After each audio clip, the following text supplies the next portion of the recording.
l'univers de Lovecraft rencontre le cinéma des années 90 et une narration anthologique, cela donne un film culte. Étrange, mais fascinant. En fait, Necronomicon est une véritable plongée dans l'indicible où chaque histoire semble ouvrir une nouvelle porte. Une porte ancrée dans la folie.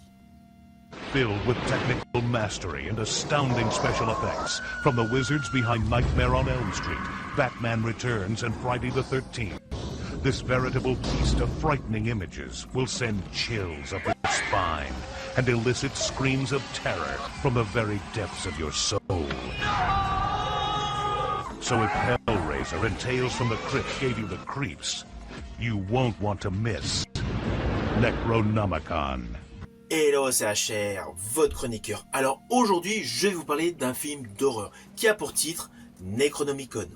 C'est un film incontournable pour tous les aficionados comme moi de films d'horreur. Et en plus, je l'ai trouvé dans une très belle édition DVD, un coffret topissime. Vous voyez, il y a le DVD du film, le DVD bonus et un petit livret d'explications.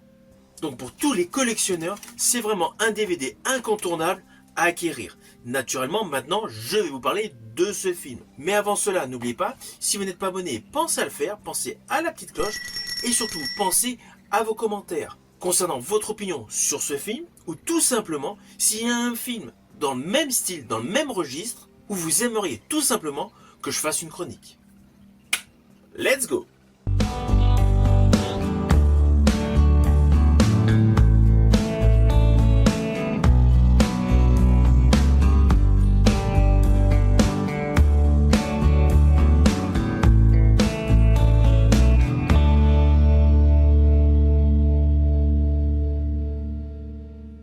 Alors tout d'abord, fiche technique de ce film. Il a pour titre Necronomicon, il est sorti en 1993, il est attaché au registre horrifique, épouvante, gore. En fait, c'est une anthologie autour de l'univers de Lovecraft. C'est un film à sketch, en fait, c'est plusieurs segments d'histoire réalisés par plusieurs réalisateurs aux nationalités différentes. Il y a Christophe Gans, Shuzo Kaneko et Brian Yunza, des spécialistes dans le registre horrifique. Alors, il y a plusieurs acteurs principaux en fonction des histoires, mais je vais retenir principalement Bruce Payne, car il est l'axe central de mon histoire préférée de ce film, Necronomicon. Alors évidemment, c'est inspiré des romans de Lovecraft, et l'ensemble dure approximativement 96 minutes, avec l'histoire suivante.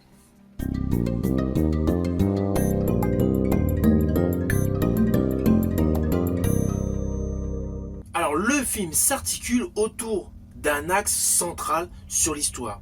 On découvre un individu qui rentre dans une bibliothèque pour consulter le redouté Necronomicon, livre maudit qui contient multiples récits interdits. En fait, chaque histoire que l'individu découvre devient un segment dans ce film à sketch.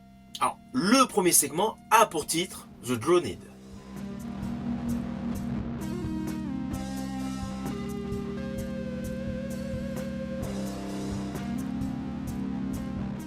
L'histoire suit un homme qui découvre qu'un ancien culte est lié à une créature marine qui pourrait bien être responsable de la mort mystérieuse de pas mal d'individus dans une ville côtière.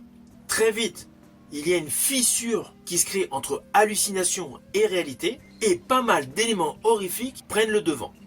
Alors naturellement, je n'irai pas plus loin, je vous donne juste le thème de base de ce premier segment. Le deuxième segment a pour titre The Cold. On y suit un médecin qui fait des expériences assez particulières dans le but tout simplement de repousser les limites de la mort, mais implicitement son obsession pour à tout prix survivre bascule dans l'horreur littéralement glaciale, d'où le titre Cold. Le troisième segment, qui a pour titre Whispers, suit une policière qui enquête dans un immeuble étrange où quelque chose de monstrueux semble vivre dans les murs pour pouvoir contrôler les habitants. Alors, entre ces histoires, le personnage Lovecraft, au début, qui était rentré dans la bibliothèque maudite, continue sa lecture poursuit toutes les histoires au fil des pages, mais semble être pris d'une obsession. Obsession qui se transforme en influence sur lui très inquiétante, avec un final très gore. For the mind of H.P. Lovecraft, bowels of hell and beyond. Alors sur le fond, ce film anthologique est composé de petites histoires courtes, 3 histoires. Alors chacune inspirée plus ou moins fidèlement ou librement par rapport à l'univers de Lovecraft. Mais ce qui est intéressant avec ce type de structure, c'est que chaque segment a sa propre identité, son propre style et même son propre réalisateur. Et franchement, c'est ce qui fait le charme de ce film. Avant tout, il faut dire que ce long métrage Necronomicon appartient à une période très particulière du cinéma d'horreur, les années 90. Dans ces années-là, on était avec des effets spéciaux mécaniques ou très axés sur le make-up. Tout ce qui est maquillage, animatronics et latex est topissime. On est vraiment dans une structure à l'ancienne, pas de CGI. Et du coup, cela donne une texture au film très organique, ce qui colle parfaitement avec l'univers de Lovecraft. Et même au jour d'aujourd'hui, avec un écran haute définition, ça fonctionne parfaitement. Alors pourquoi me direz-vous? Tout simplement parce que Lovecraft a toujours fait de l'horreur cosmique, de l'inconnu, de l'étrange, mais surtout de l'indicible. Et paradoxalement, tous ces effets très matière, très physiques, donnent encore plus de poids aux créatures sorties de son imaginaire. Selon moi, c'est le premier point positif de ce film. En second point, naturellement, le cadre narratif. Entre chaque histoire, naturellement, on suit le personnage Lovecraft lui-même, qui s'infiltre dans une bibliothèque interdite, qui est épiée, pendant qu'il consulte le fameux Necronomicon. Dans tout le côté visuel de ce personnage au cœur de cette bibliothèque qui semble être surveillée par des moines, cela donne quelque chose d'hypnotique à ce personnage. Il y a une présence à la fois gothique, élégante et inquiétante. Je rajouterais même qu'il y a un côté théâtral. Le personnage de Lovecraft semble possédé, curieux, voire obsédé, et surtout contaminé par ce qu'il lit. Et ce fil rouge conducteur fonctionne parfaitement. Alors pourquoi me direz-vous? Tout simplement parce qu'il apporte de la cohérence.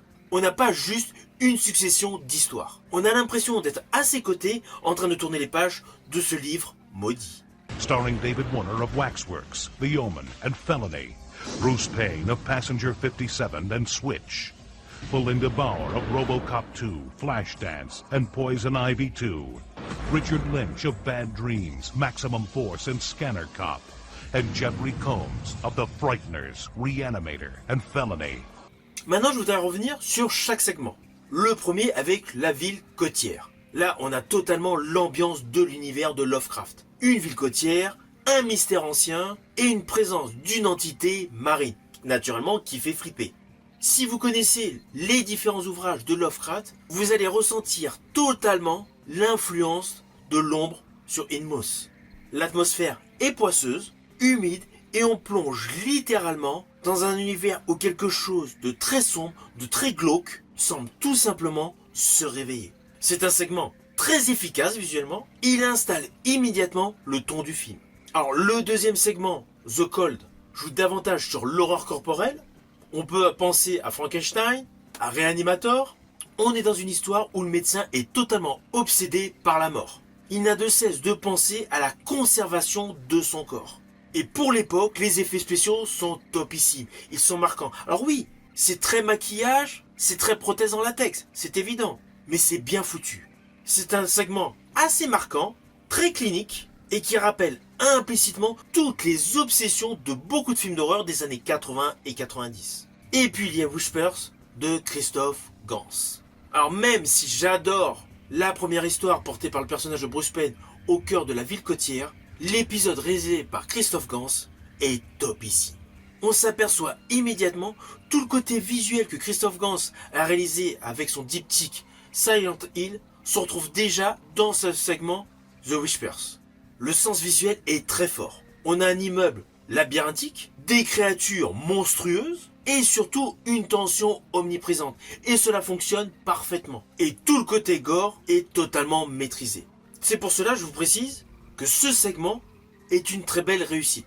Mais cela n'empêche pas que mon préféré reste celui de la fameuse petite ville côtière avec l'interprétation exceptionnelle de l'acteur Bruce Payne.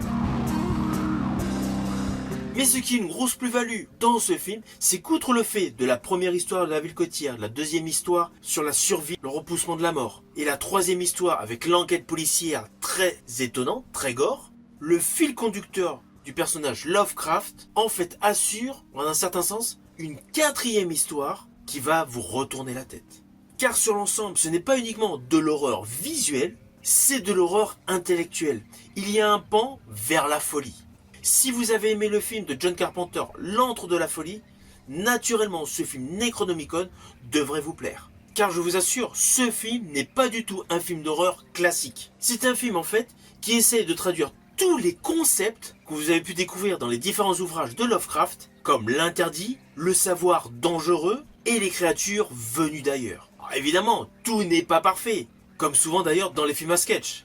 Certains segments fonctionnent un peu mieux que les autres. Mais je préciserai pas sur le plan scénaristique, plus sur un côté de budget, car les trois histoires sont top. Necronomicon, Book of the Dead. Alors c'est évident, par rapport aux grosses productions de films d'horreur actuelles, ce film a pris un coup de vieux. Mais c'est un film de passionnés. Car n'oublions pas, en 1993, les adaptations de Lovecraft n'étaient pas légion, loin de là. Et d'ailleurs, sur beaucoup de forums, ce film Necronomicon est devenu un film culte.